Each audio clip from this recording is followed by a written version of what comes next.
Felicitations! It is me, Felicia Day, and this is my podcast. Welcome, everybody, to my once a couple weeks podcast. I talk about myself and issues and things I've consumed, and I answer your questions.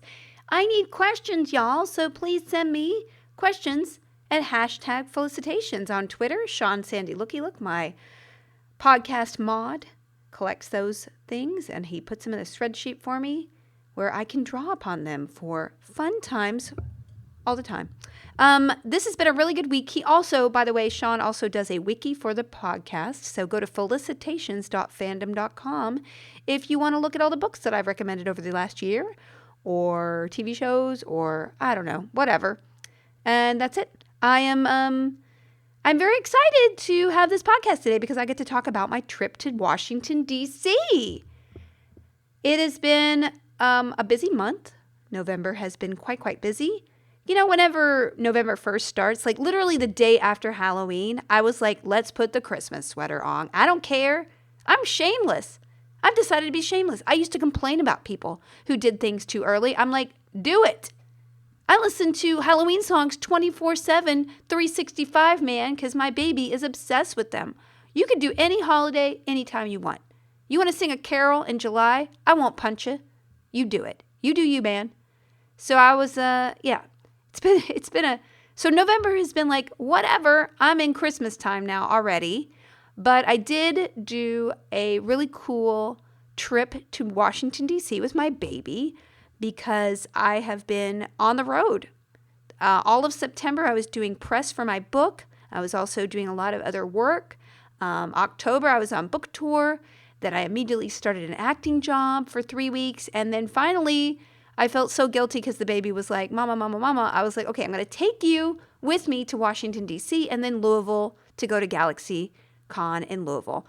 I went to D.C., y'all, because, drum roll, the Guild outfit from Date My Avatar is on display at the Smithsonian American History Museum right this second.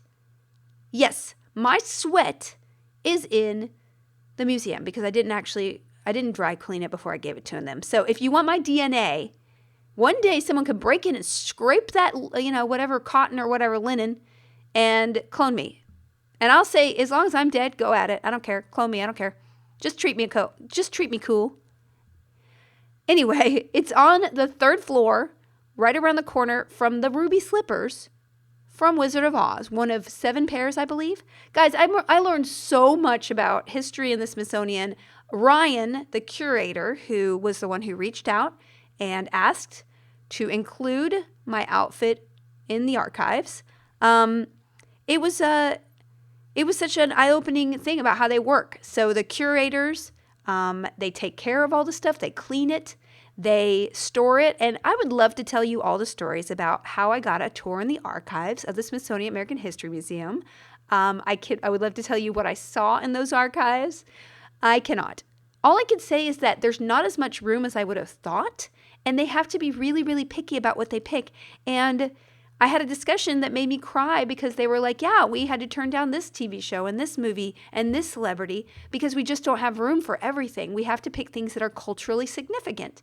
And the Guild is culturally significant, but because you represent web series and new media coming to the forefront, you were one of the first pieces of, scripted internet content out there that was a big phenomenon. You were definitely brought to prominence gaming in a way that people hadn't done before, and you represent women in media in a really interesting way. And I was crying by the time they said this. Also, I cried when I went on that corner and I saw my outfit. It's just incredible. If you guys can go to DC, well, if you can go to DC, just go to DC. It is actually a lovely, lovely town. I had no idea. I don't know why I had this idea that it was kind of like New York, but the worst of New York, but scuzzier. I don't know. I have no idea why I had this impression. It was beautiful. It's so clean and gorgeous. The architecture is wonderful. The food is great. And the museums are off the chain, y'all. I was so snobby. I was like, oh, it's nothing like in Europe.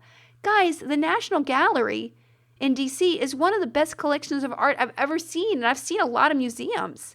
It is worth going just for the National Gallery. I didn't get to go to the Portrait Gallery, which is supposed to be phenomenal. I didn't get to go to the Library of Congress to see, all the awesome documents they have, the books and things like that.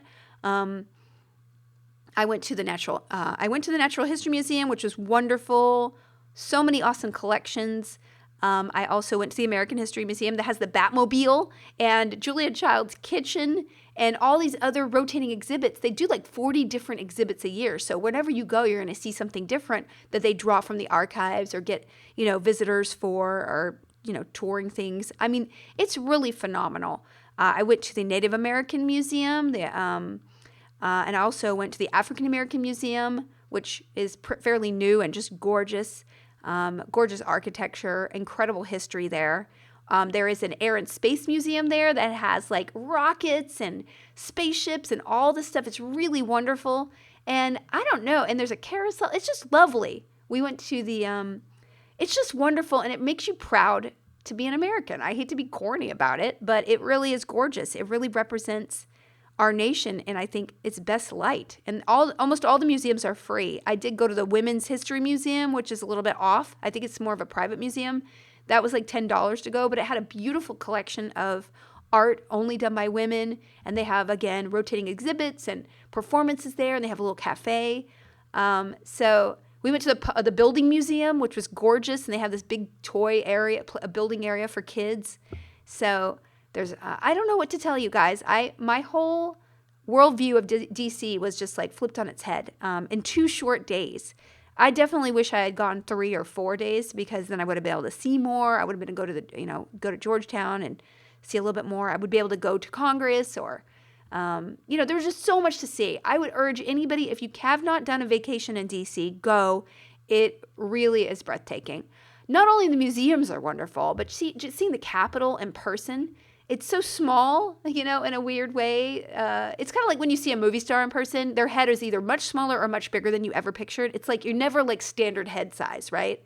That's the way that Congress, the Capitol felt to me. The White House as well. I mean, I wasn't as thrilled to see the White House, to be honest with you. Whatever. But you know what also was incredibly impactful? Seeing the Lincoln Monument. I didn't go to the top of the Washington Monument, but just seeing it and the scope and how it's just so beautiful and large. And there was this amazing, amazing sculptures near the World War I and World War II areas. It's just really impactful. I felt very close to my country. I felt incredibly grateful to any service members who ever served our country. Just seeing that stuff in person. I hate to be like, corny about it, but really sometimes you just need that in life. You need to know that, you belong to a bigger thing, and it's worth fighting for things that you believe in, which I think now a lot of us are feeling a little bit fatigued about politics and how it doesn't feel like, any of the fight is getting anywhere, but the fight is worth it, y'all. No matter what, it's worth it. So, yeah, that is my trip to DC, a very rambly one. Partially because I didn't sleep for a week. I left on Tuesday and I got back on a Sunday. I don't think I slept for the 6 days. I got sick. I developed a horrible sinus and chest infection. I got another cold on top of that, so I just finished my antibiotics. And it was the least favorite thing. The problem was I had my baby with me, who's almost 3, and she will not sleep in a crib, but she will not sleep outside. She will not sleep in a crib, and they didn't have a rollaway bed in the DC hotel. So I basically, the first night, I was trying to sleep in the bed with her, and she flops around like a flounder, y'all. It's like, why is there a foot in my face? Why is your foot you are a tiny baby. You sleep in a single bed on the floor at home. Why are you in my face? This is the equivalent of 2 beds. You should not be anywhere near me, kid. So she kept getting up in my grill, and it made me so startled all the time to feel her move that I just didn't sleep for 2 days. So it ended up, after the first day, I ended up literally sleeping on the floor with 2 pillows and an extra blanket. I'm not kidding. I slept on the floor. And then when I went to Louisville GalaxyCon, I had a rollaway bed, so I slept on the tiny bed while she slept on the large, beautiful king bed. It was awful. It was awful. we don't need to talk about that anymore because it was awful. But my favorite part of the whole trip, other than seeing my guild outfit, please, if you're in DC, go and take a picture and send it to me because it is just incredible. I mean, I literally wrote that song and recorded it staring at a man's socks in a small 2x2 closet because we didn't have a recording studio. So Jed Whedon, who co-wrote the song with me and produced the song and directed the video, he basically had me record in his closet. So we did it on almost no money. I think the whole video cost like $20,000 or something, maybe. And so it's incredible. There was a porn studio, there were some very distasteful, weird couches that we did not touch while we were at the place we shot, but we got it for free. So, hey, and my friend Greg designed the staff and Sarah, just amazing people. Sarah designed the costume and just like seeing it in a box with the guild lined up behind us. It was just kind of incredible. So, I hate to harp on it, but when do I get to talk about this? Not often. So with the National Gallery, I was really lucky. I wish I could have stayed a lot longer there, but I have an almost 3-year-old, and looking at pictures was not very interesting to her. So basically, we kind of rushed through every gallery trying to just spot the 1 or 2 pieces in each room that we really wanted to concentrate on. And her favorite part was the Jesus part, like the early, 15th century Flemish and Germanic art, because baby Jesus was really interesting to her. And I am not religious, and I certainly appreciate everyone's religion. I was raised I went to kind of 1 year of church school, so I know a lot, and I played violin in a lot of churches. I know a lot about the Bible and the stories in the Bible. I don't necessarily want to convey that to her right now. If she chooses to do that, I will support her, but right now it's a little bit of a stretch to explain baby Jesus to her. So I whenever we saw a picture of baby Jesus, I would just point out that he was either eating grapes or apples. Like for real, like all these pictures, he's chowing down this little baby Jesus. Also, there's a lot of Mary, and she's like, why is there an angel there talking to that lady? I'm like, yeah, so the angel came down and the angel told this lady some good news, and she's like, hooray. I mean, the Ascension, there you go, or the Annunciation. That's how the Annunciation was explained to my kid. Hooray! That's what Mary said. Hooray! So I don't know. That was kind of funny. I hope no one's offended. Listen, I am respectful. I just didn't want to get into explaining a whole religion to my child when I was trying to enjoy some art. So there you go. Then I went to Louisville, and I had lived in Louisville for 6 months when I was 14 years old. And believe me, I came from rural Mississippi and Alabama. Huntsville, Alabama is not so shoddy, but I was living in Biloxi, Mississippi at the time. So we moved to Louisville because my dad was in the military being a doctor, and he did a 6-month hand rotation in Louisville. And we went there, and my mom, it was some of the best times of my life because I took classes at the Louisville Ballet. I had a wonderful violin instructor who was very famous in Indiana, Bloomington. So my mom would drive us weekly so I could take lessons from this very famous woman, Nelly Schkolnikolda. I took singing lessons. I was in Sweet Charity and Oliver and a bunch of community theater. It was the best time of my life, really, up until I went to college. And I thought I was in the big city. It was so glamorous. Louisville was whoa, look at me. We made it. And going back, it's a tiny town, but it's actually really cute, y'all. I think it's one of those things that, Austin blew up and Nashville's blowing up now. I feel like Louisville is probably the next city to be influx of hipsters. We did find oat milk and almond milk there, so I feel like they're already tipping. Once you get to an 8 milk kind of city, you're like, oh, this city has arrived. The convention was wonderful. And I always try to, I meet so many people at conventions. I really try to absorb a lot of stories and bring at least one home that I will never forget. And the best conversation I had in Louisville with a fan was with this guy who does amateur wrestling. And evidently, I don't know if this is every city in America, but Louisville has a burgeoning community of amateur wrestlers. And this guy, his name was Waffles the Wrestler, and his character was from the pony universe. So he's a pony in human form, and Waffles is his name. And he basically freelances amateur wrestling around town. And I was like, what? I was so fascinated by this story. I just held up the line. I was like, Waffles, tell me more. Tell me more, Waffles. And evidently and I was like, how many places can you actually freelance as a wrestler? He's like, over 20. I was like, what? In Louisville, Kentucky, there are over 20 places that you as a freelance wrestler can go and do a gig? This is insane to me. This feels like way too many per capita wrestlers, right? Am I crazy? Now I need to just send me a note about how many are in your city, because 20 over 20 feels excessive. All right? It feels like how are there that many wrestlers in the Louisville area to support that many places?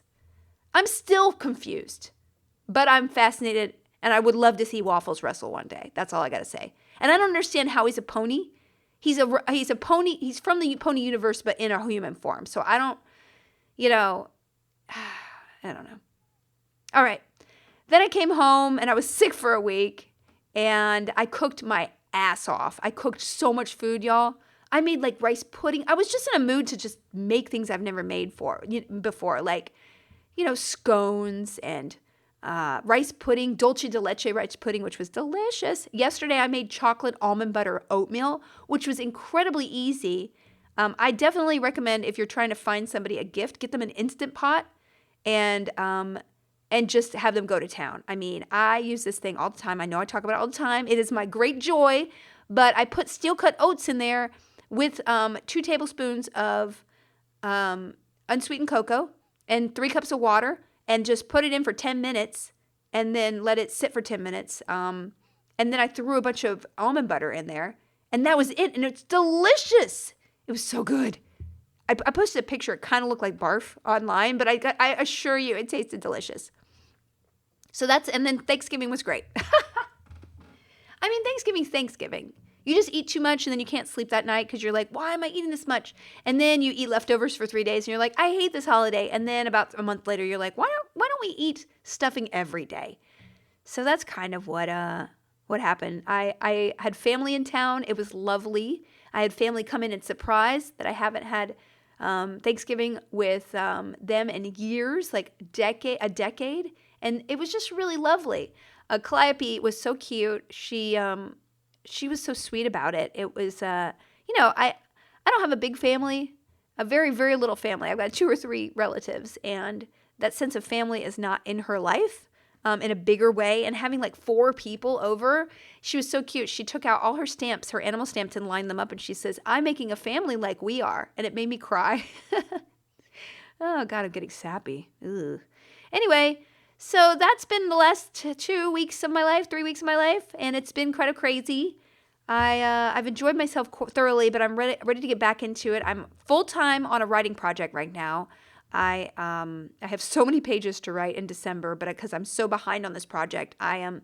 And it's one of those projects I should never have tried to do it by myself. It's way too many pages to write.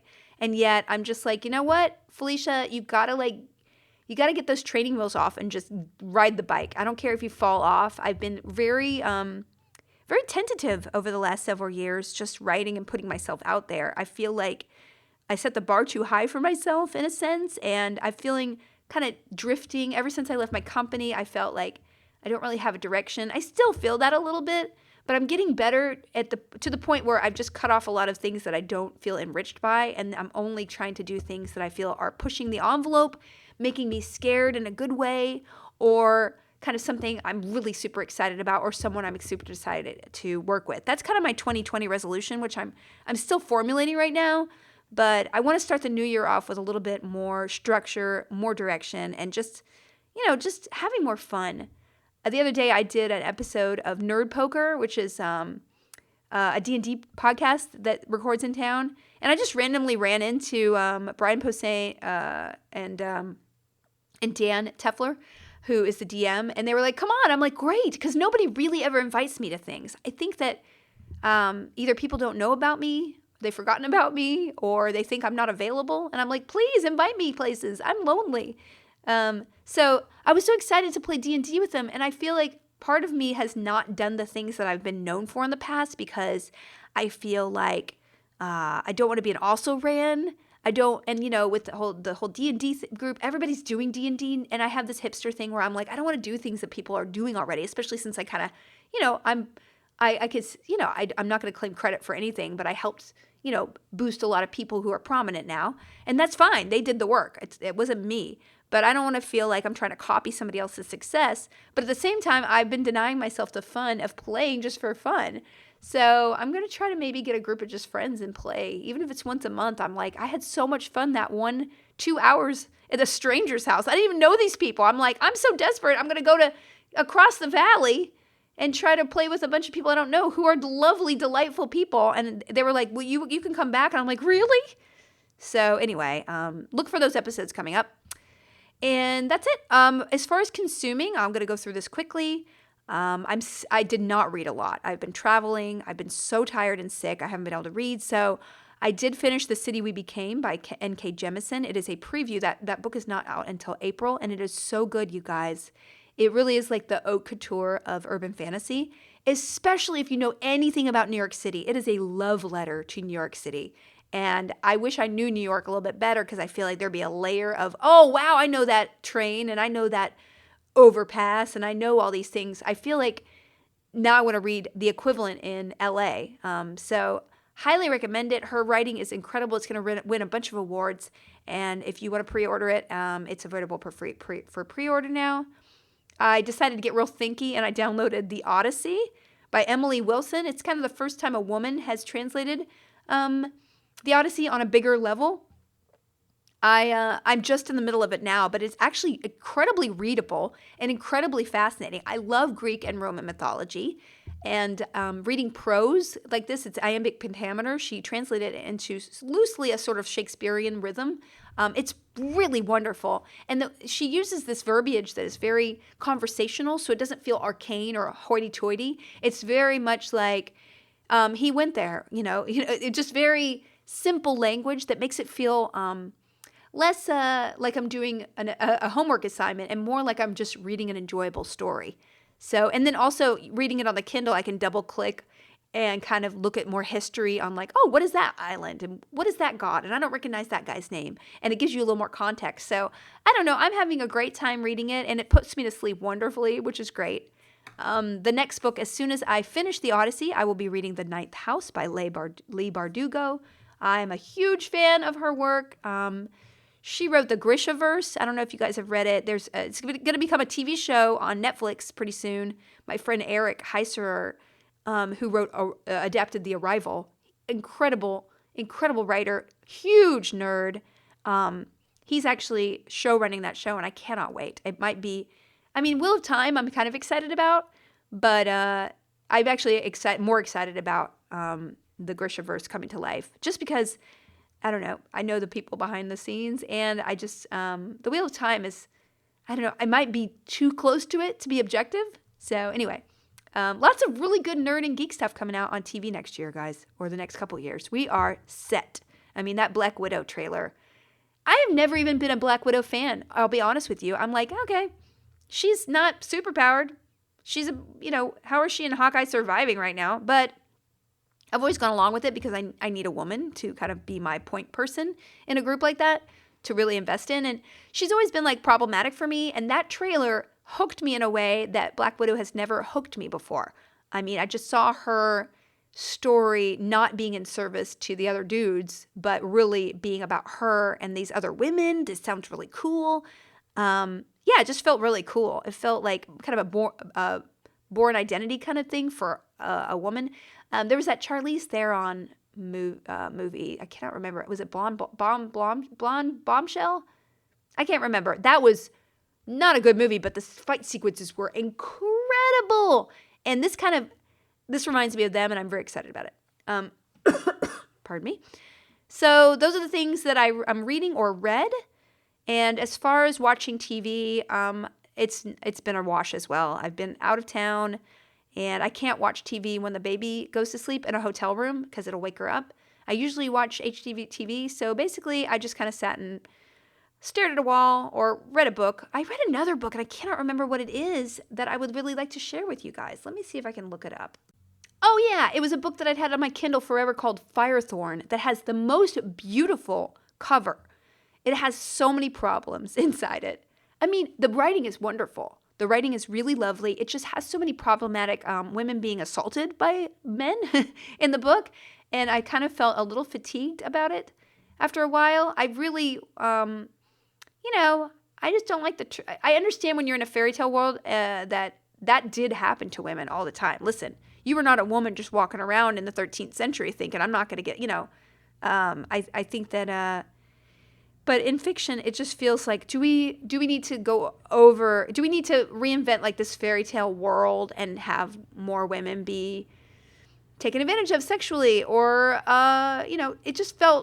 it didn't feel like triggery to me because I just was like, I don't really want to read about this. I really loved the writing style, and I would absolutely read something else by the author. And the cover is what made me buy it because it's gorgeous redhead with beautiful, Celtic knots everywhere and everything. So anyway, I don't know if I can recommend the book. If you're at the library and you like Juliette Marillier or some of those old, I can't remember the name of the author, Robin McKinley, who used to take old fairy tales and kind of update them, very much in the vein of her writing. But I would love to read something else by the author. That book just kind of, I thought that she was trying to do something really interesting. It just didn't hit for me 100%. Okay. I don't want to say anything negative. Okay. You try it out yourself. I've been watching The Watchmen religiously, and this last episode was incredible. It is a long, slow burn. The fight sequences are certainly not what you sign up to watch, but the storytelling is pretty fantastic, and Regina King is incredible. I was not a huge, I really like The Watchmen. I've definitely read it a couple times. It was not I'm not a super fan, and I'm not I know everything about it, so it actually has been more fun going online and researching the Watchmen episode afterwards and seeing all the little Easter eggs that I would have missed because I'm not a super fan. And actually, it enriches the experience more. It's like a 3D storytelling experience because I'm not oh my God, I know everything about The Watchmen. So it's really interesting.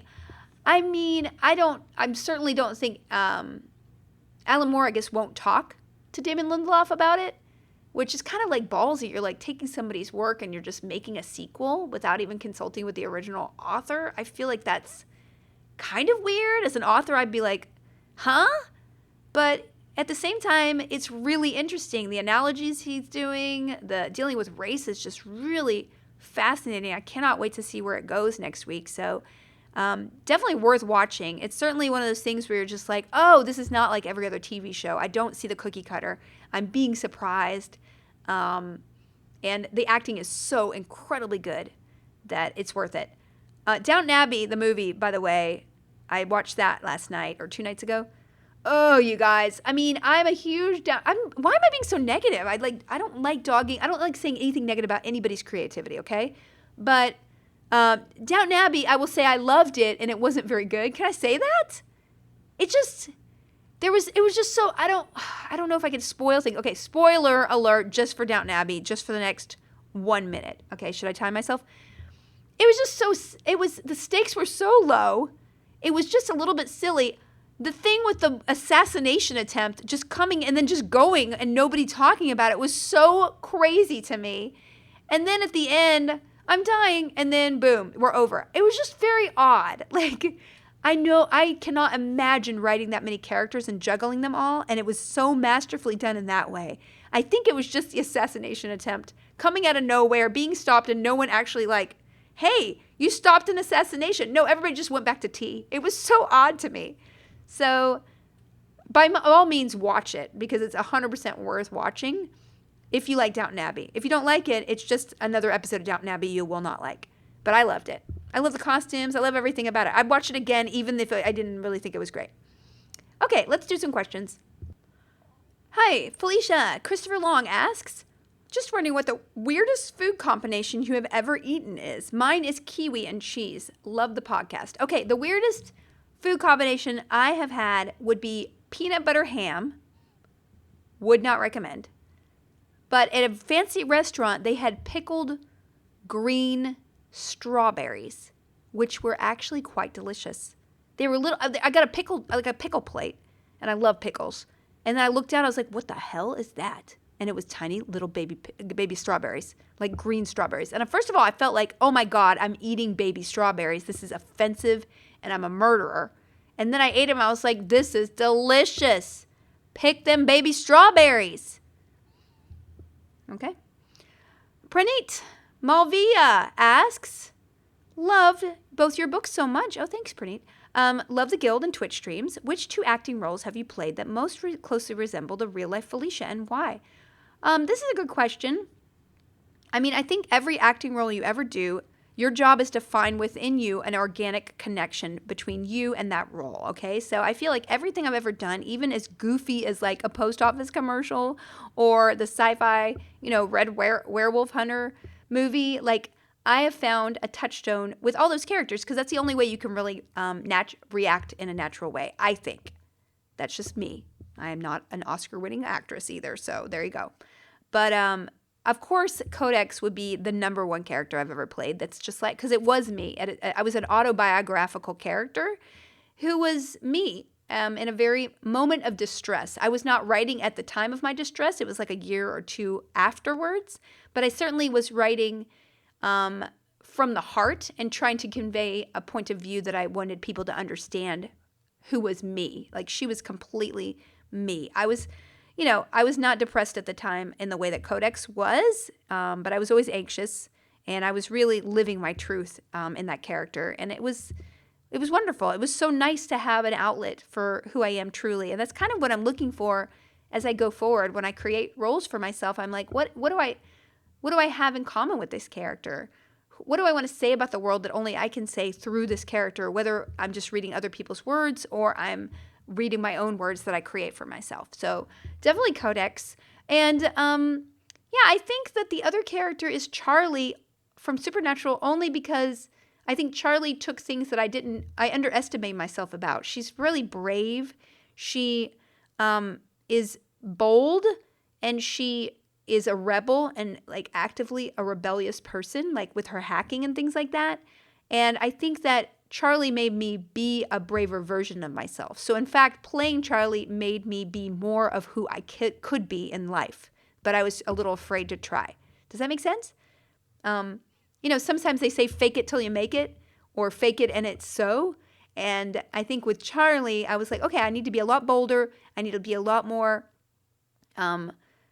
willing to jump into things, and also just be braver.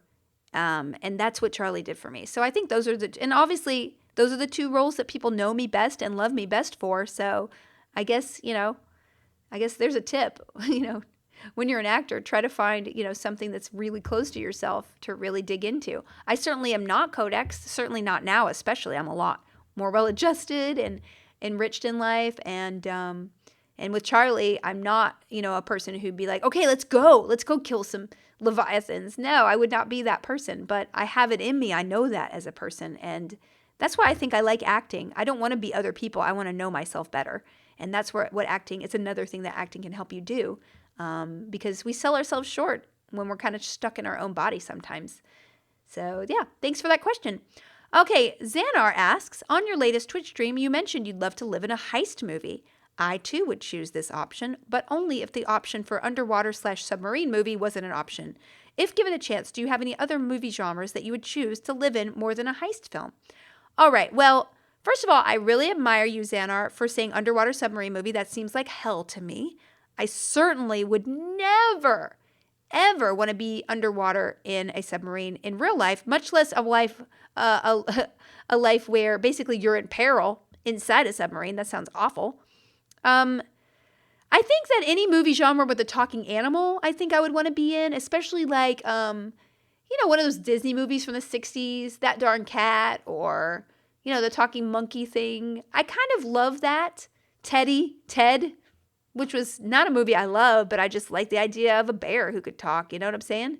So I would be 100% into that. I would say like a medieval movie, but I'm like, that women did not have it good back then. I do not want to be like extra number 7, digging in dirt. That's what a lady's life was. Or you're a princess and you have no freedom. It just all sucked for women. I don't know why I'm so obsessed with that time period, because it really, the more I think about it, the more crappy it is. Okay. Well, so okay. Those are my questions, you guys. That is this week's podcast. I'm going to do another update before the end of the year, a little Christmas update. So I'll see you guys in 2 weeks. And please send me some questions, #felicitations. If you have not bought all your presents, I highly suggest buying someone my book, FeliciaDayBook.com. It's a wonderful gift that you can give someone. It's a great way to start the new year out if you haven't done the book already.